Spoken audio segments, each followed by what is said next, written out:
So the main thing I'm going to try and get through is nutrition today. If you don't take anything else away, hopefully you understand like the basic concept of this.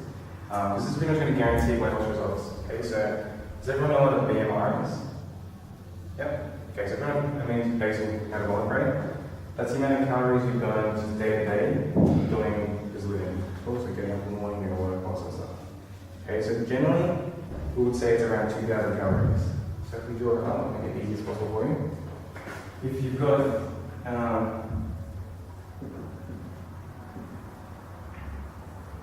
okay, so generally, as I said, we'll say it's about 2,000 calories. So that would be how much you burn day to day. So that would be a maintenance level. So if you ate roughly this, okay, you would stay the same in your weight.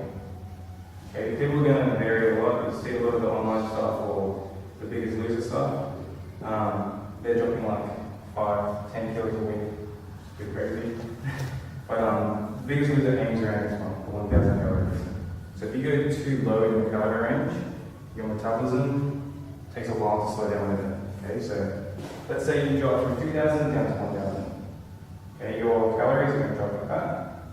Your metabolism can't drop at the same rate. Okay, so it's going to take a little while for it to come down. During this period here, that portion there is pretty much all muscle wastage or muscle loss. Okay, so you're not actually burning any body fat right now. Too many people will follow these online programs and they're all around this range of 1,200, somewhere really low. Unfortunately, they're too low to sustain. Metabolism drops too far, you end up giving yourself more metabolic damage than anything else. Does that sort of make sense? Okay, so anything around this is going to be too low. Okay, and the thing is, calories in versus calories out, that's pretty much how this works. So you can afford to have foods that you enjoy. Okay, so I think I've spoken to you about this already. You're probably pretty used to the standard style dieting, which is like chicken and broccoli, pretty boring stuff. You can afford to get away with some of the luxury stuff. So let's say, what's someone's favorite food? Chocolate? Since everyone's. Alright, cool.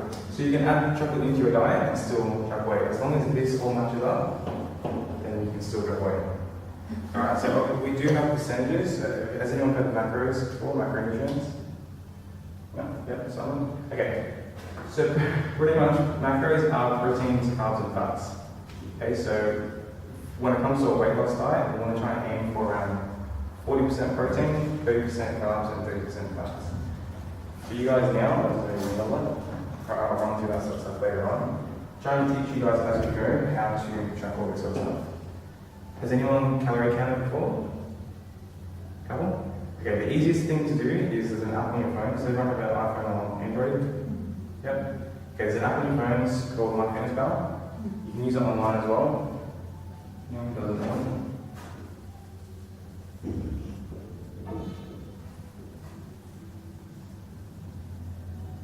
Okay, so that app, it will take all your basic information, so age, weight, height, all sorts of stuff. It will give you a rough calorie range. For now, if you are going to use this, ignore whatever the calories are that it gives you. Okay, because it will end up giving you somewhere around like 1,200, unfortunately. Okay, so if everyone's sort of staying the same, that means you're at your maintenance already. So whether that's 2,000, whether that's 2,500, the height, weight, also stuff's going to determine how much that's going to be. Cool. So if you just enter it through and everything's staying the same, then you already know you're at your maintenance phase, and you just got to drop your calories by roughly 200. 10%, whatever it's going to be. Cool, that is it. I'll work through that with you. Week to week, if you find like you're not getting anywhere, for starters, don't bother weighing yourself every day because it's just demoralizing. Okay, it's going to fluctuate every day. Alright, weigh yourself once a week. If you find that in the week you're not getting anywhere, let me know and we'll tweak your diet something. Okay, because something is going on. Okay, but let me know. Okay, because I can adjust your meal plan so it's still got the foods you like, like I said. So for chocolate, you would have the majority of your day, which is eating the standard stuff, so you keep protein levels up. Your carb side of things, which is the one that everyone likes, that is the one we can be a little bit more lenient with. Okay, that's the one where you can afford to have chocolate, you can afford to have bread. So clients in the past who have dropped, well, I trained about 4 months, and in the 4 months their waist are exactly the same, but measurement-wise, she dropped about, it was 14 centimeters of waist, plus everywhere else. Okay, so body composition is going to change a lot more than the scale weight will. unfortunately. It's always the way. But instead, stick to this, and you should get the job. Okay, so if you do, everyone's idea of weight loss is a lot of cardio. Okay, so we're going to try and keep that out as much as we can. Obviously, our session is going to be high intensity, there's going to be cardio aspects in it. But resistance training is the best way to get our results. Cool? Okay, so pretty much if you looked at it over a, say, 12-week period, someone who runs a lot, which is quite common, say 4 weeks, 8 weeks, 12 weeks. Cool, and 1,000 calories.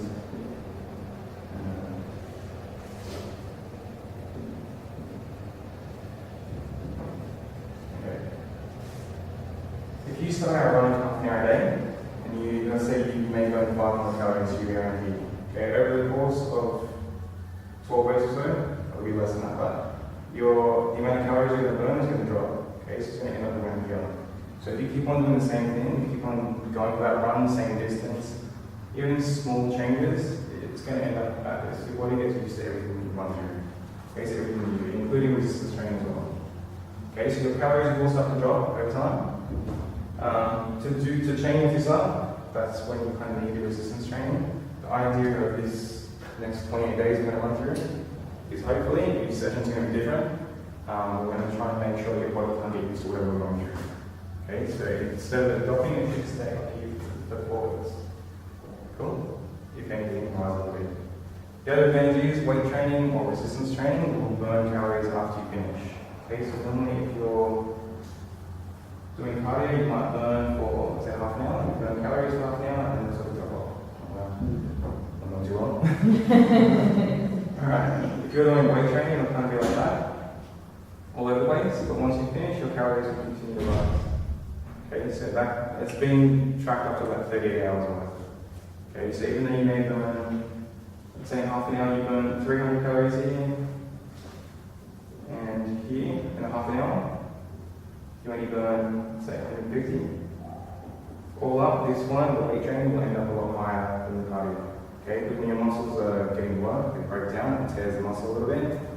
Okay, and during that recovery process, when it's trying to heal itself back up again, that's continually burning calories. Okay, so it's going to all around again.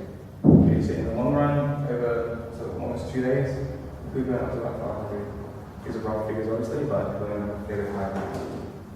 But the only good thing about the cardio, which is why people are doing so much, is because it's pretty much instant. Okay, so you're going to go for a run, you're going to burn this amount of calories, that's it. You feel tired afterwards, that's why people like it. It does burn a decent amount of calories, but it's just a standard basic where everyone used to.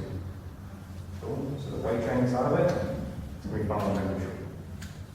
Cool, so to start with, when we start going through this training, it's only going to be pretty, more or less body weight to start with. And then as we go, we're going to start adding more weight. A diet which a lot of people have, actually got a few clients around at the moment, is a 5-2, you heard of that? Yep, so pretty much you eat, here's this one. You eat about 2,000 calories a day for 5 days, and then the other 2 days is about 500 calories. Okay, so if you looked at that, so 5 days.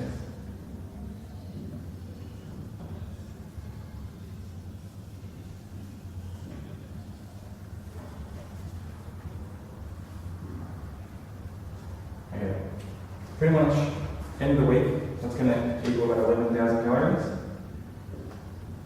Cool. Okay, quite a lot of people are following this at the moment. Not as it comes to big training, but it has. Does work, but same thing, it's all portion control, it's all calorie control. You could do the same thing as this if you just broke it up over 7 days and had about 1,570 calories, that equals about 11,000 at the end of the week. Cool, so instead of having 2 days of 500 calories, you would have all 7 days around 1,500 calories, okay, which is a lot more beneficial to you guys.